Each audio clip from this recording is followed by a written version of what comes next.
Pakistani father इंसान राखियों में उम्मीद करता हूं आप सब खैरियत से होंगे, जाओगे, खुश होंगे, आबाद होंगे। यार मेरा नाम मुजाहिद है। यार भाई साहब बड़े बड़े अंग्रेजों को मोदी जी के आगे झुककर उनको नमस्ते करता देख पाकिस्तान को पड़ गए मिर्गी के दौरे। वो कैसे यार? अबे मुझे नहीं पता है और ये वाकई में कुछ हुआ है ऐसा। अच्छा हाँ, चलो वाच करते वो कहा जा रहा है 42 देशों के भाई सब अंग्रेज थे। अच्छा हाँ क्या बोल रहे हो यार? अबे वही तो वॉच करते देखते हैं भाई कौन करते स्टार्ट। पीएम मोदी ने संसद परिसर में 28वें कॉमनवेल्थ स्पीकर्स और प्रोसाइडिंग ऑफिसर्स कॉन्फ्रेंस में शिरकत की। लेकिन इस दौरान के एक पल ने सभी का ध्यान अपनी ओर खींचा। वो पल था प्रधानमंत्री मोदी की एंट्री और स्वागत। बड़ी इंटरेस्टिंग सिचुएशन है। इंडिया 2-3 दिन से हम देख रहे हैं वहाँ पर काफ़ी इस चीज़ पर इंडिया हाईलाइट भी कर रहा है कि जी उनकी जो इस वक्त बढ़ती हुई ये 2 मुख्तलिफ सिग्नल्स हैं। दरअसल जब प्रधानमंत्री मोदी संविधान सदन के केंद्रीय कक्ष में प्रवेश कर रहे थे तब जैसे ही पीएम मोदी अंदर पहुंचे तो सभी विदेशी राजनयिक और संसदीय प्रतिनिधि तुरंत खड़े हो गए और हाथ जोड़कर नमस्कार की मुद्रा में उनका स्वागत करने लगे। यह दृश्य एक वीडियो में कैद हुआ जो सोशल मीडिया पर तेजी से वायरल होने लगा। ये स्वागत न केवल मोदी की व्यक्तिगत लोकप्रियता का प्रमाण है बल्कि भारत की बढ़ती अंतर्राष्ट्रीय प्रतिष्ठा का भी प्रतीक बना। क्या ये वाकई अमली अस्करियत में इजाफे की अलामत है या फिर एक नया ऐलान, एक नया धौंस जमाने की बात, नई दहशत फैलाने की बात? ये तंजीमें 9 के पीछे के मकासद क्या दिखाई देते हैं? कि वो एक नफसियाती दबाव में लाना चाहते हैं पाकिस्तान को और साथ साथ वो ये जो कह रहे हैं इसकी तैयारी भी कर रहे होंगे। एग्जैक्टली जो आपने बात की ना कि अमेरिका के अंदर इस पे बड़ी बहस हो रही है, इसी बात को आगे लेकर बढ़ती हूँ सर। आलमी सतह पर कल तो हम देख रहे थे, बल्कि हम सवाल उठा रहे थे कि इतना रिएक्शन अभी तक क्यों नहीं आया, लेकिन अब रशिया की तरफ से, चाइना की तरफ से बड़ा शदीद रिएक्शन इसके ऊपर आया है। फिर अमेरिका के अपने अंदर से भी इस पर आवाजें उठ रही हैं। उनके जो न्यूयॉर्क के मेयर हैं उन्होंने भी इस पर आवाज उठाई है। फिर बाकायदा तौर पर अभी कुछ हम देख रहे हैं कि सिक्योरिटी काउंसिल का इजलास भी बुला लिया गया है। लेकिन क्या आपको इसका कोई इम्पैक्ट भी होता नजर आ रहा है या ये अब न्यू नॉर्मल सेट हो गया है? कॉन्फ्रेंस में कॉमनवेल्थ के 42 देशों से 61 स्पीकर्स और प्रिजाइडिंग ऑफिसर शामिल हुए। सम्मेलन 14 से 16 जनवरी यानी 3 दिनों तक चलेगा। भागीदारी के लिहाज से इसे अब तक का सबसे बड़ा CSPOC सम्मेलन बताया जा रहा है। सर ये फरमाइएगा कि इंडिया का बड़ा मौखर अखबार है द हिंदू और वो अखबार लिखता है कि जी जो वजीर आजम मोदी हैं तो इस अगर पूरी सूरत हाल को देखें, इस सिनेरियो को, तो क्या आप समझते हैं कि मोदी सरकार का है वो शुरू हो गया, उसका आगाज हो चुका है? क्या हो जी अब्दुल्ला साहब, क्या अमेरिका बज़ाहिर ये दिखा रहा है कि पाकिस्तान के साथ मेरे ताल्लुकात बहुत अच्छे हैं और अंदर कुछ और कहानी खिचड़ी पक रही है, यूज एंड अब्यूज वाली पॉलिसी? योर ओपिनियन, तारीख गवाह है वैसे अब्दुल्ला भाई। तला भाई, आपको तो पता है मैं आपके प्रोग्राम में मुतअद्दिद दफा अमेरिका के हवाले से बात कर चुका हूँ और मेरी बात सही साबित हो रही है कि उन्होंने ये बड़ा वादे बोल दिया था कि हम पाकिस्तान की इस साल 2026 के वक्त तक जो है वो पाकिस्तान की प्रोग्रेस देखेंगे और उसके बाद हम अपना लाहे अमल देंगे। अमेरिका की यारी जो है वो आधी रात की होती है, उसके बाद जो है वो छोड़ के चले जाया करते हैं और उनका काम ये है कि वो सिर्फ आपको इस्तेमाल करते हैं, एक हद तक इस्तेमाल करते हैं। वो किसी के दोस्त नहीं है, वो अपने भी लोगों के सगे नहीं है, ये भी याद रखें। और जो देखिए उन्होंने इंडिया के साथ जब डिफेंस और जो स्ट्रेटेजिक मुआहदा जब कर लिया 10 साल के लिए मजीद, तो उससे बात वाजे हो गई कि वो जो दुनिया में बातें हो रही हैं, रोजाना आर्टिकल लिखवाए जा रहे हैं। तला भाई, मैं बच्चा नहीं हूं, मुझे मालूम है और हमारे दोनों मुअज़्ज़िज़ जो मेहमान हैं वो भी जो है इस चीज को समझते हैं। वो आपको सिर्फ न्यूयॉर्क टाइम ने लिख दिया, माय फेवरेट फील्ड मार्शल कह दिया, शहबाज शरीफ साहब की तारीफ कर दी, हम इस बात पे खुश हो गए जनाब, और अगले लोगों को जो है वो उनके साथ दिफाई मुआहदात चलते हैं। आपको दिया क्या है अमेरिका ने, ये बताएं। ये जो अभी हम 650 मिलियन तकरीबन जो उन्होंने F-16 की अपग्रेडेशन के लिए किया है, 1989 में प्रेसलर तरमीम के तहत उन्होंने हमारे 600 मिलियन जो है वो खा लिए थे।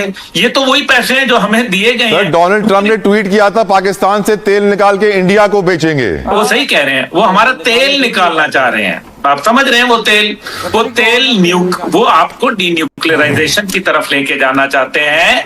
वो आलम इस्लाम के अंदर एक सुपर पावर को बर्दाश्त नहीं कर सकते। वो ईरान के साथ जो काम कर रहे हैं, अचानक उन्होंने, आपने शुरू में क्योंकि बयानिए में बात की थी, ईरान को, उनको अब कह रहे हैं कि जी हम तेल पे पाबंदियां लगाएंगे। एक तरफ वो कहते हैं कि जी गरीब अवाम के साथ खड़े हैं, और गरीब अवाम को गरीब करने में किरदार किसका है? अमेरिका बहादुर का, अंकल सैम का। उन्होंने उनके ऊपर 45 साल से जो है वो दुनिया की सख्त तरीन जो है पाबंदियां आयद की हैं। वो इंडिया के साथ नाराज नहीं है, उनको अफसुर्दा है, क्योंकि वो इंडिया से हमला करवाने वाला कोई और नहीं बल्कि अमेरिका बहादुर खुद था, जिसने, मैं बड़ा सोच समझ के ये कह रहा हूं कि अमेरिका ने यह हमला करवाया था, क्योंकि अमेरिका जो है वो इंडिया को टेस्ट करना चाह रहा था चाइना के मुकाबले में कि ये कितना बड़ा जो है वो नेट सिक्योरिटी प्रोवाइडर है। हमला नहीं करता। जी, ट्रम्प तो हमारा है, और ट्रम्प को तो ये नोबेल पीस प्राइज दिलाने के लिए भी उल्टे लटके हुए थे, लेकिन ऐसा कुछ भी नहीं हो पाया। तो सर ये डेफिनेटली मैसेज है अमेरिका की तरफ से कि अगर आपने ईरान के वक्त जो है वो साथ ना दिया, बिल्कुल वैसे ही जैसे आपने अफगानिस्तान के वक्त दिया था, तो फिर इस तरह की कोई चीज और ऐसी पाबंदियां जो है वो पाकिस्तान पे लग सकती है। जबकि भारत को देखें, भारत के ऊपर उन्होंने नहीं लगाई। अब इससे क्या समझ में आता है? यही कि भारत के साथ दोबारा बातचीत के लिए तैयार हैं ट्रम्प, और हो जाएगी, और उसके बाद हमारा क्या होगा? सर हमें सोचना चाहिए ना, हम लोग सोचते नहीं है असल में। तो क्यों नहीं मैडम, ये क्या आप कह रही हैं कि हमसे डिमांड किया जा रहा है ईरान के ऊपर कुछ, इस वजह से ही हमें टाइट किया जा रहा है? सर दो चीजें हो सकती है इसमें। एक तो ईरान की वजह से भी हमें टाइट किया जा रहा है कि ताकि ईरान के वक्त जब जो भी डिमांड आए डोनाल्ड ट्रम्प की तरफ से तो पाकिस्तान उसको पूरा करे। दूसरी तरफ से जो इमिग्रेंट्स हमारे यहाँ से जाते हैं वो अक्सर ऐसे लोग नहीं होते जिनको कोई स्किल्ड लेबर नहीं होती, या ऐसे लोग नहीं होते जो पढ़े लिखे हों या वहां पे किसी काम में आ सके। यहाँ से तो इमिग्रेंट्स जो निकल जाते हैं, आपको पता है कि अक्सर मेजोरिटी, सब नहीं लेकिन ज्यादातर ऐसे ही होते हैं जो वहां जाकर और उल्टा बोझ बन जाते हैं। ये वीडियो खत्म भाई साहब, तुम इसी बकचोदियों में लगे रहना तुम भाई साहब। मोदी जी उनके दो सारे जो अंदर ही पार्लियामेंट में आए सारे खड़े हो गए, सारे वही तो भाई, एक बंदा भी बैठा हुआ नजर नहीं आया, सारे खड़े हो गए और उन्होंने हाथ जोड़ के नमस्ते किया भाई साहब मोदी जी को कि भाई साहब हम लोग आपकी इज्जत में खड़े हो गए हैं। देख यार मैं क्या बोलूँगा, वजह ऐसी होती है रेस्पेक्ट, ऐसी होती है इज्जत, और गोरे सारे खड़े हो गए और हाथ जोड़ के नमस्कार किया। देख ले लेवल इंडिया का, ये चीज आगे देखते जा होता क्या हो यार। वजह हम तो हैरान जाते हैं ऐसी चीजें देख के हो यार। हमारा प्राइम मिनिस्टर जिधर भी जाता है उधर लोग चोर चोर के नारे लगाते हैं। सही कहा, बिल्कुल ऐसा ही है भाई ये साहब। देख ले लेवल आप मोदी जी देखो का। ना क्या मोदी जी का लेवल बना हुआ है इधर पाकिस्तानी अलग बकचोदियों में लगे हुए, ये बोल रहे हैं कि अमेरिका ने इंडिया को बोला है पाकिस्तान पे हमला करो।